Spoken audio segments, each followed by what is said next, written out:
Hello mga idol, ako'y mag-a-add ng mga pendant light sa mga corner mga idol. Ito ay 3-gang switch na gagawin nating 4-gang.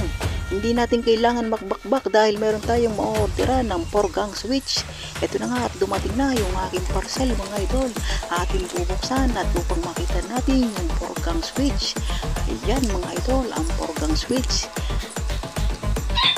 Diba? Hindi na natin kailangan mag-chipping mga idol pag mag-a-add tayo ng switch. At ayan na nga at ating assembly na. Lalagyan ko lang yan ng mga jumper mga idol dahil ito ay 4-gang switch. 3 jumper ang ilalagay natin mga idol. Tutusok lang yan sa mga butas doon sa likod. Pagkabuo niyan mga idol, akin ang ikakabit. Ako nga pala mga idol ay nagdagdag ng isang additional na return mga idol. Hinila ko yung isa at kasabay na yung 2 wire para naman sa taas ay i-splicing ko na lang. Ayan at akin ang ikakabit mga idol. Akin ang kinalas yung dating nakakabit na 3-gang switch. At ipapalit ko na itong bagong 4-gang switch mga idol. Ayan na ang kinalabasan. 4-gang switch. At yan ay aking tetestingin mga idol.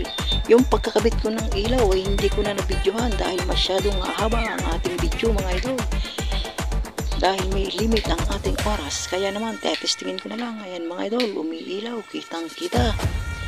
Ayan, yung sa kabilang kwarto mga idol. Ang kinabitan ko nga pala ng 4-gang switch mga idol ay 2. Dahil yung kabilang kwarto naman ay 2-gang switch. Yung inalis kong 3-gang switch ay siya namang ipinalit ko doon. Bali 4 na kwarto yan aking kinabitan ng pendant light mga idol.